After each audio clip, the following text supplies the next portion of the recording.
sitwasyon karon guys sa Danau, mga alas 5 sa buntag.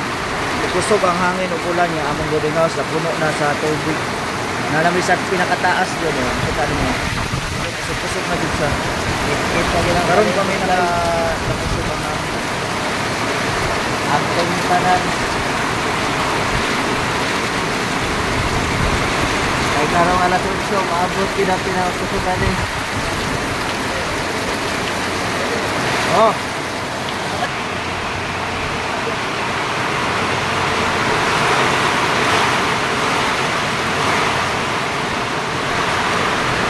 Naganam-anam og kakusog ang hangin ug ulan. Nagkurog-kurog ko kuan na tara mo ko trauma ani dati pa sa ulit pa mi. Kawa binaw gikuha yung grabe mo ang aga. Dali ra kaayo ang tubig guys, inuot tabak. Hinay ra kay ni kanina ba.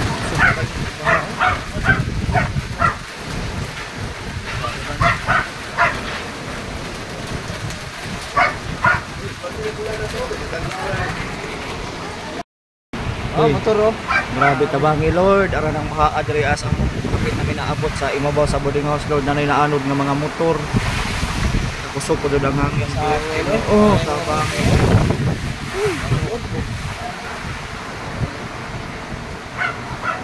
Hindi na mo ni kaya ni.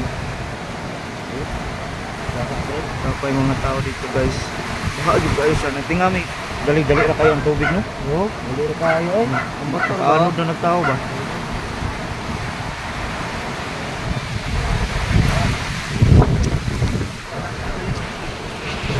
Ni sitwasyon sa amo ang area sa Danau guys. Grabe nervyos ang among naangkon karon kay bala kami kay nami mga bata ang kauban. Maayo na lang gani kay ang among boarding house na ay dos andanas. Oh, nay mga tao dito. Nanggiatang sila nay mga nangaanod pultahan nangaanod. Hinay ra kay ning tubig kanina, mga seconds lang. 3 seconds ni kalit siya apaw. Ang among gikakuanan ug maabot mi diri sa imabaw. O sakyanan o tanawa, habok ba yan ang mga sakyanan no? Lantawa o unsay nahitabo sa sakyanan, nalapong ang sakyanan ato. O kana, makita na ninyo. Dili niya makayag bangbang ang sulog sa baha. Grabe kaayog yun. Ano nag-video si ate oh. Content creator ni si ate ba? Shout out eh. Hello. Sakyanan, ulkuan gid siya? Oo, dito tayo. Usog ka alaw. Kana. Gipugos niya pero lapong kaayo ang sakyanan guys, tanawa guys oh. Dako ang kanukuan. Alambre. Pait guys kay wala mi nag-expect nga maingon ani ning area kay first time daw ni nahitabo diri sa Tupa Suba Danau. So kami ganina nagtan-aw mi nag-ulan dato siya tapos nakita na mo ba ani na ang color sa tubig niya ana pud nga basin og naay na tampo lang. Seconds lang yun siya, naingan ni ulbo ang tubig. Kanang bitang balay nga na mga sulat-sulat. Kana siya sa bintana na makita nimo nang lupak bitaw sa murag mga lapok o diha na taman ang tubig. So kami, so syempre nagpanik nami kay pumutaas pa ba ang tubig na magud may kauban ni tabaw. Si madam murag lisod-lisod siya maabot kay taas mo kay ilang balay. May mga daghang tao o wala sila nagbantay-bantay na sila sa posible pang kasunta Lord diri na unta muuwan. Kay grabe loy kaayo mga sakyanan dito. Lukop jud siya as in, lukop jud siya ang parang usa ka barangay nga nabaha. First time po ni sa akong kinabuhi jud nga naingon anak experience ko ingon ani. Kasi sa Manila sa una wala man ko karon lang. Ani oh, mato tanaw ninyo guys oh. Lukop jud siya as in. Nya ang kani nga part diri is dito na ni mga tulusot padung na siya guys ano. Si Timol baha na dito tanan. Grabe wala mi nag-expect. Ya medyo kusog-kusog pa ang hangin.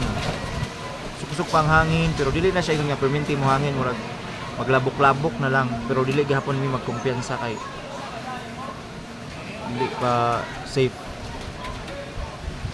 Kana sila ate taas-taas na ilang wala murag tubong-tub. Taas-taas na gamay ilahas amo ah. May ganyan mong boarding house kay naay second floor. So ang tanang mga nag-board diri sa ubos nagtapok mi diri tanan sa among kwarto. Kay naabot naman ang tubig. So hagdanan ni namo na. Munaw ka diri mga pila lang kalakang. So mo na ni nahitabo sa uli. So kining part nawa ng lutaw tanan motor na lapong, motor oh. Kining kwarto sa tag-iya ni na sulod jud sila. Diri kay maklaro nato ang view sa mga tao. Oh. Grabe jud siya ka. Kusog gyapon sa antud karon. Oh, adto na nimo bisan asa na nimo padagan nimong kamera, puro na baha.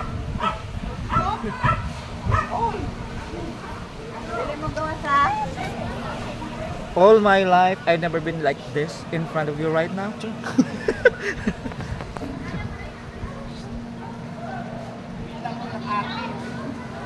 Si tatay o nagahawak ang tubig. Malapit dili pwede ang mga bata dira pero sila tanawa mga content creator na sila kana nagvideo-video, tag vlog. Sige pag-vlog mo. Angin-hangin para ba? Kauting ha. Buho kang baha. Agbaw. Nalubat jud akong iPhone, tinaw ta kamera.